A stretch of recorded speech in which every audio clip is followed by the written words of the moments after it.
Selam arkadaşlar. Kanalıma hoş geldiniz. İlk uzun videomda sizlerle kaligrafiden çok kaligrafi kalemlerinden bahsetmeyi düşünüyorum. Şimdi biraz kaligrafi kalemlerinden bahsedelim. Piyasada birçok marka kaligrafi kalemi var. Yani daha size buradan onlarca kalem gösterebilirim. Şimdi arkadaşlar kaligrafi kalemleri ikiye ayrılıyor. Esasen kullanat kalemler, buradaki arkadaşlar gibi. Bir de dolum yapılabilen işte kartuşlu kalemler de ikiye ayrılıyor. Önce hızlıca kartuşlu kalemlerden bahsedeyim. Piyasada birçok dolma kalemin de kaligrafi kalemi var. Hatta Lamy dediğimiz markanın uçlarını değiştirerek kaligrafi kalemi olarak bile kullanabiliyorsunuz. Ama piyasadaki en iyi kaligrafi kalemi ne diye sorarsanız kesinlikle Pilot Paralel Pen. Bu arkadaşın 4 serisi var. Ben de her ne kadar 3'ü de olsa bile en büyüğü 6, işte 3 küsür, 2 küsür ve 1 küsür olmak üzere gidiyor. Bende muhtemelen 2 küsürlük numara yok. Bu kalemin çalışma mantığı ne arkadaşlar? Birbirine, daha büyüğünden göstereyim. Birbirine paralel olan iki tane metal levhanın arasından mürekkep akıyor ve bu şekilde yazım sağlayabiliyorsunuz. O yüzden adı belki de paralel pen. Kalemin özelliği ne? İçinde bir haznesi var. Bunlar ayrıca parayla satılıyor. Bu kalemlerin de her biri Türkiye'de yaklaşık olarak şu an itibariyle Türk pazar yerlerinde 550 ile 700 arasında gidiyor. Hatta bir Allah'tan korkmayan adamın sitesinde 920 liraya satıldığını gördüm. Bunun kartuşları da pahalı biraz. Altılı kutular halinde siyah ve renkli olarak satılıyor. Fakat ne yapabilirsiniz arkadaşlar? Bu kartuşlar bittiğinde başka tip bir mürekkepten enjektörle doldurup tekrar yerine kapatıp kullanabilirsiniz. Kalem setin içerisinde muhakkak çıkan temizleme kitini atmayın. Çünkü şu iki kalemin arasına o kiti sokup içerideki kanalı temizlemeniz gerekiyor ki rahat yazabilirsiniz. Ondan sonra işte kalemin kartuşunu çıkarttıktan sonra buradan hava itmenizi sağlayan bir mekanizma var. Bazı profesyonel setlerin içinde onunla hava üfleyerek içerideki kanalı temizleyebilirsiniz. Bu kalemlerin mantığı da yazım olarak kaligrafiye yeni başlayanlar için tavsiye edeceğim bir kalem değil. Fakat ileride kaligrafi yapacak arkadaşlara tavsiye edebileceğim bir kalem, devam edenlere. Kalemin ucu sert olduğu için yazması diğer kalemlere oranla biraz daha zor. Yavaş yazılması gereken bir kalem bu kalem. Sert hareketler yaptığınızda kağıdı delebilirsiniz ya da tam yazıyı çıkartamayabilirsiniz. O yüzden kaligrafiye yeni başlayan arkadaşlar için en son tavsiyem paralel pen. Diğer seride işte Lamy'nin dolma kalemleri var. Başka markalarım var. İşte Staedtler'ım var. Bilmem neyim var. Edding'im var. Onun var. Bunun var. Birçok marka var. Fakat en iyilerine gitmeniz lazım. Mesela zamanında bir Hobby 24 denilen siteden almıştım ben bu kalemi. Fakat bu kalem yani Artzon birçok sanat materyalini fason olarak üretip Türkiye'ye getiren bir marka. Fakat bu çok kalitesiz bir kalem. Yani kaligrafi yapmaktan aciz bir kalem. Her ne kadar kaligrafi kalemi gibi satılsa da, o yüzden çöpe atılabilecek bir kalem. Bu tip kalemlerde paranızı harcamayın. Diğer kaliteli olduğunu düşündüğüm ama küçük uçları başarısız olan bir kalem Artline. Arkadaşlar Artline'in 1, 2, 3 numaralı 3 milimetrelik uçları berbat. Fakat bu 4 numaralı uç gerçekten güzel bir uca sahip. Bunu çoğu kırtasiyede bulabilirsiniz. Diğer kalemler gibi sanat malzemeleri satan yerlerden ziyade bunu her yerde bulabilirsiniz. Kalemin ucu da güzel, tutması da güzel, ergonomisi de güzel, pigment yapısı da güzel. Su bazlı olduğu için çocuklar için de uygun bu kalem. Yani kullanat kalemlerin içinde buna verebileceğim puan 4'ü ise eğer 8. 4'ten aşağıki numaralarsa 6 falan verebilirim. Geldik bence kalem piyasasının en iyi kalemlerine.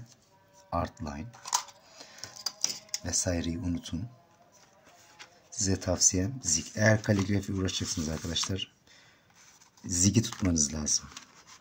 Şaka bir yana, Japonların her şeyi güzel yapan Japonların yaptığı en iyi şeylerden biri de bence kaligrafi kalemleri. İşte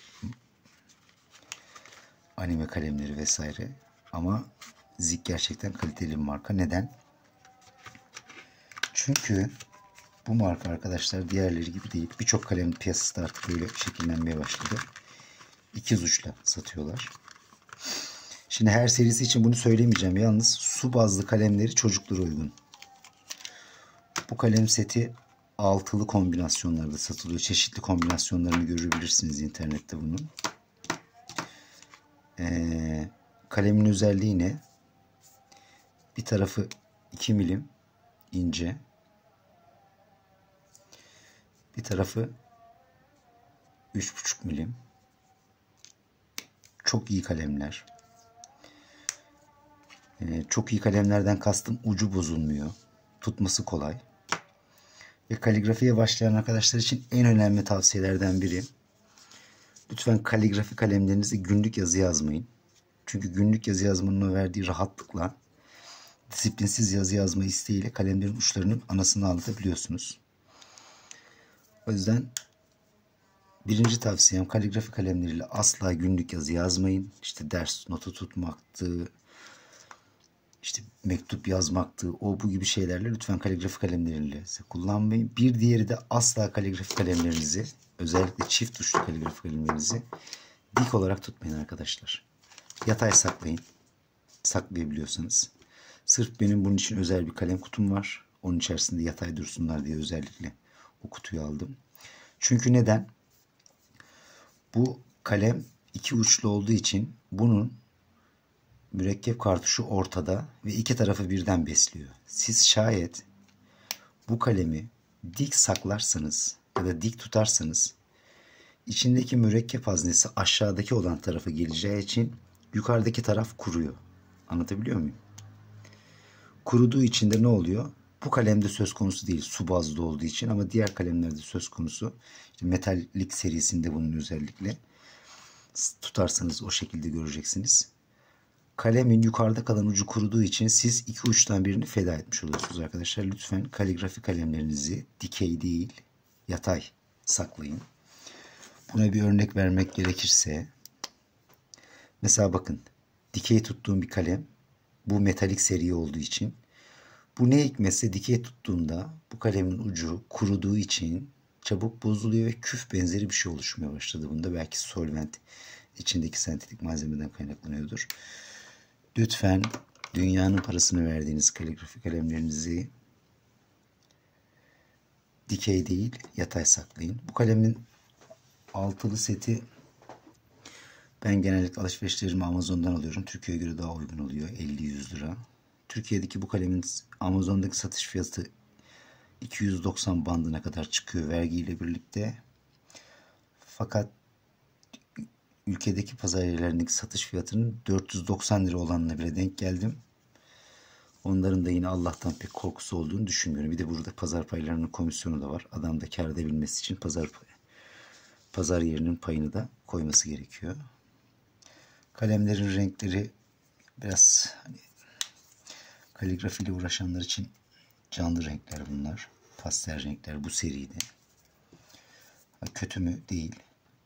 Bence gayet güzel renkler. Ama hani kaligrafiyle uğraşıyorsanız bu renkleri böyle çok da kullanacağınız mecra var mı yok mu bilemem.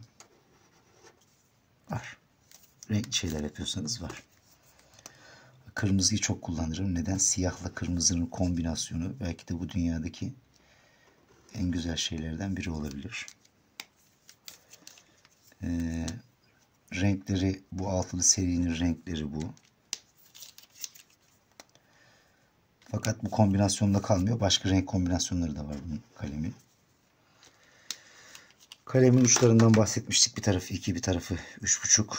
Aynı markanın Zig'in ürettiği yine aynı kalem tiplerinden biri var. Bunda da bir taraf 5 milim, diğer tarafı yine 2 milim olarak satılıyor. Bunları yine tekli alabiliyorsunuz. Ben bunların setini görmedim. Yani 5 milimetrenin setini görmedim. Ama bu 3,5'ların muhakkak bir seti var. Bütün sanatsal ürün satan yerlerde bunları görürsünüz.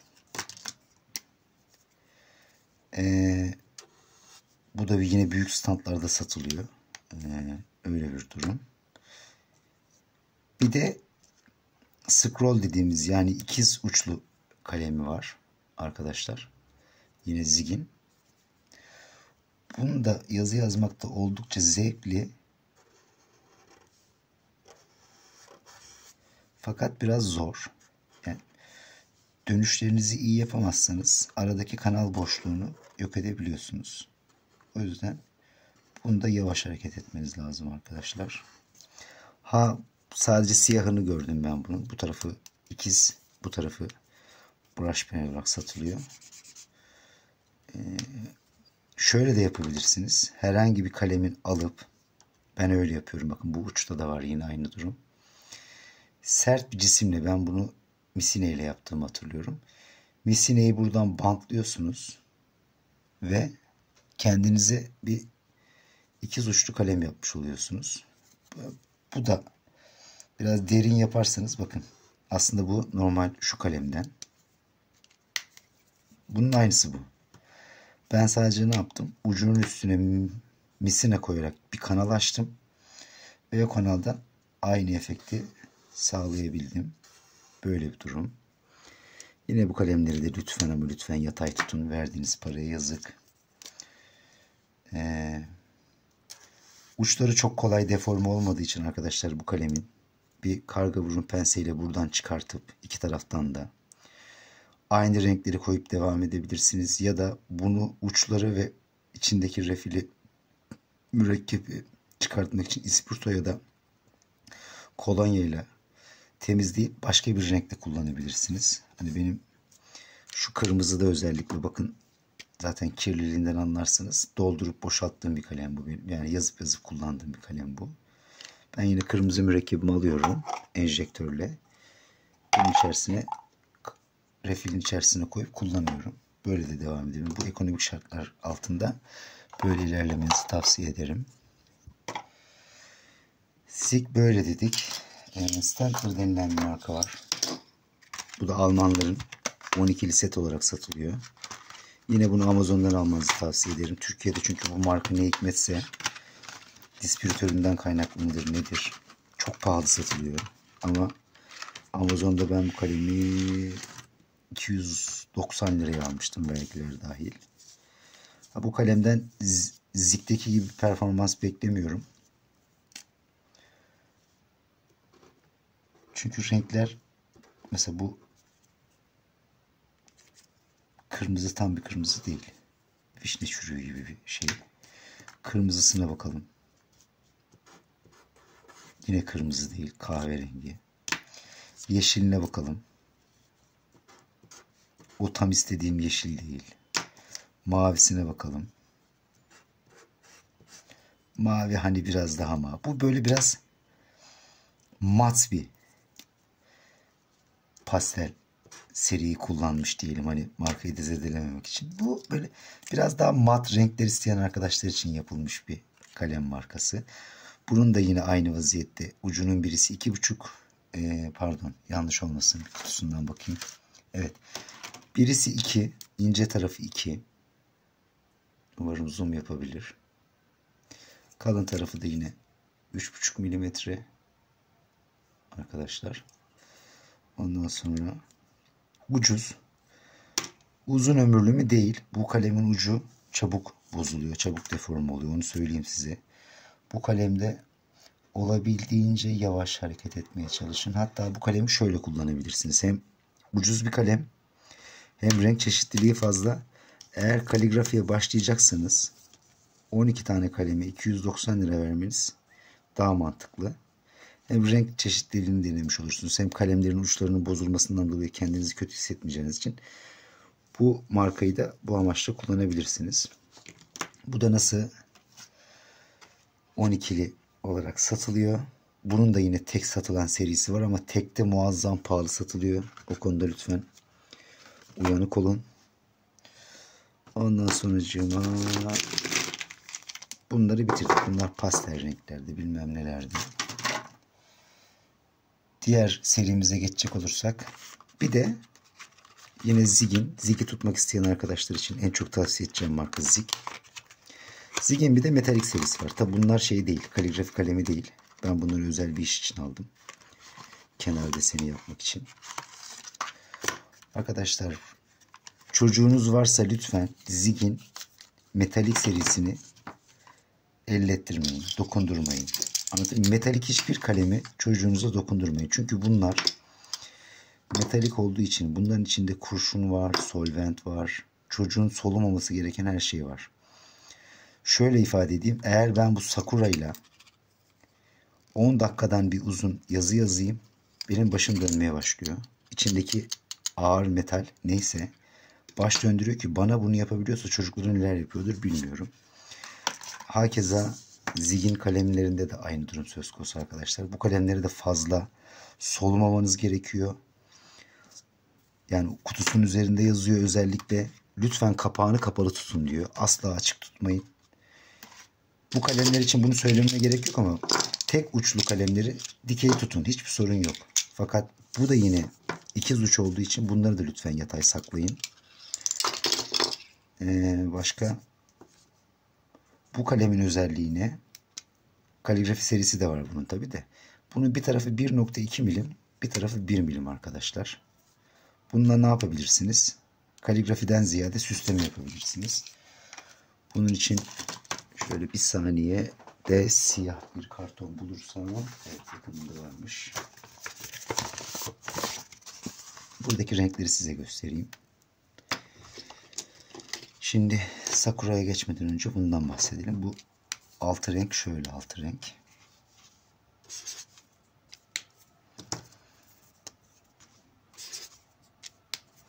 Hatta şunu şurada birazdan size daha belirgin göstermek için şöyle yapacağım. Bunun ne işe yaradığını, neden yaptığımı birazdan anlayacaksınız. Bu altı renk böyle bir altı renk. Fakat kaligrafi kalemi değil bunlar arkadaşlar. Bu renkler de böyle. Atıyorum bununla ne yaptınız? Bir şey yazdınız. Davetiye yazabilirsiniz bununla. Dekoratif işler yapabilirsiniz. Bununla da ne yapabilirsiniz? İşte çiçekti, böcekti. Kontür atabilirsiniz. Etrafını süsleyebilirsiniz. Ama bunlar dediğim gibi kaligrafi kalemi değil. Onu da birazdan anlatacağım. Kaligrafi kalemi ile normal kalem arasındaki farkı. Bu seriyi de böyle anlattıktan sonra geçiyoruz. Japonların yaptığı en güzel şeylerden biri olan Pentaş'ın Sakura 5 mm. Bunun 5 mm'den ziyade bir de 2,5 mm olan ucu var. Arkadaşlar bu kalem metalik renklerde dünyanın en iyi kalemi diyebilirim. Şüphesiz. Şimdi birazdan göstereceğim dediğim yere gelelim. Bakın bu da altın rengi diye satılıyor. Fakat bu da altın rengi arkadaşlar. Ha şu var. Bu kalemi siz ne kadar kullanırsanız altının ömrünü o kadar kısaltırsınız. Dün açtığım bir kalem vardı. Onu size bulmaya çalışayım. Aynı kalemden çünkü bayağı olduğu için şu olabilir. Evet muhtemelen bu. Bakın bu bir ay önce açtığım kalem. Bakın bu da dün açtığım kalem. Birazdan zoom yaparak size aradaki farkı göstereceğim. Biraz kurusun. Arkadaşlar Sakura bu memleketteki, dünyadaki, galaksideki en güzel altın rengini, metalik renkleri yapan firma bence. Japon olmalarından dolayı olabilir. Hikmetini bilemiyorum. Evet, şimdi kalemler biraz pahalıdır. 190 lira. Siz de benim gibi yapabilirsiniz. Ben bunu Çin merkezli yerlerden alıyorum. 6'lı 10'lu olarak biraz daha ucuza geliyor. Bir de Artline'ın metalik serisi var. Artline'ın normal renklerini sevmesem bile bu gümüş rengini gerçekten aşırı sevdiğimi söyleyebilirim. Davetiyede bilmem neydi, ben bunu kullanıyorum genellikle. Sakura'nın gümüş rengi nasıl? Bunlar toplu arkadaşlar. Çalkalayarak içindeki mürekkebi dağıtmanız gerekiyor. Fakat ben evet, o kalem muhtemelen ucu gitmiş. Gümüş rengi bu. Arkadaşlar bakır rengi.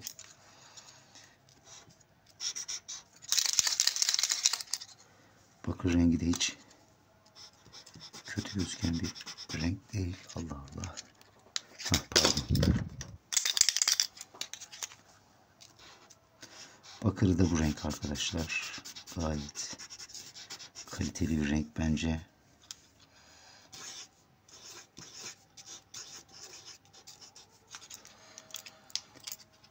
Şimdi geldik kaligrafi kalemiyle normal kalemler arasındaki farkı size basitçe anlatmaya.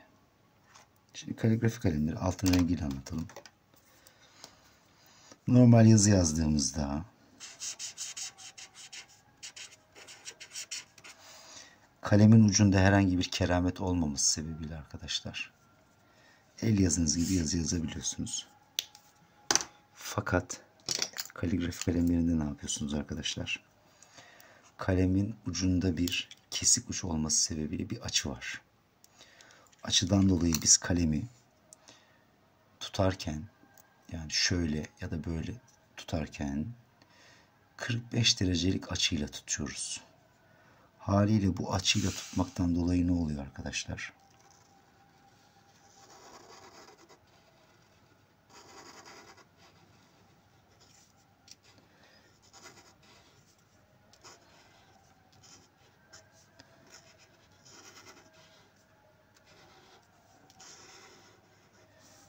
Açıdan dolayı yazının kalemin ucunun geniş geldiği yerlerde geniş, dar olduğu yerlerde dar oluyor, dar tuttuğunuz yerlerde ve böyle bir estetik görüntüye kavuşuyorsunuz. Aslında keramet sadece bu. Kaligrafi kalemlerinin diğer kalemlerden farkı ucu. Fakat bu ucu siz kullanabiliyorsunuz, kaligrafi biliyorsunuz. O da 45 derecelik eğimli bir açıyla tutmanızdan kaynaklanıyor. Onun dışında başka anlatabileceğimiz ne var? Bu. Videonun özeti bu. Dediğim gibi metalik kalemleri lütfen çocuklarınızdan uzak tutun. İçindeki kimyasal madde biz yetişkinleri zorlarken çocukları kim bilir neler yapıyordur. Eğer kaligrafiye başlayacaksanız statlerden başlayın. Çok adetli ve çok renkli olması sebebiyle, ucuz olması sebebiyle ucunu da bozsanız bile vicdanınız bozulmaz. Onun dışında lütfen kalemlerinizi çift uçluysa lütfen yatay saklayın. Arkadaşlar dikey değil. Kalemleriniz daha uzun ömürlü olsun. Satın alırken de fiyat piyasa araştırın. Çünkü burada hani Türk pazar yerlerinde komisyon oranları yüksek olduğu için biraz pahalı. Yurt dışındaki pazar yerleri biraz daha insaflı. Gümrük vergisiyle Türkiye'den daha ucuza getirebiliyorsunuz. Onun dışında merak ettiğiniz şeyler varsa videonun altına yorum olarak yazın, cevaplayayım. Bu ya da işte iyi izlenme sayılarına ulaşırsa kaligrafinin temelleriyle ilgili de ufak ufak anlatmaya başlarım. Şimdilik aktarabileceklerim bu kadar. İzlediğiniz için teşekkür ediyorum. Yeni bir kanal olmam sebebiyle de beğenmeyi, abone olmayı, yorum yapmayı, bildirim zilini açmayı lütfen unutmayın. Kendinize iyi bakın. İyi günler, iyi akşamlar, günaydın, iyi pazarlar, iyi hafta sonları. Artık hangi vakitte izliyorsanız kendinize iyi bakın.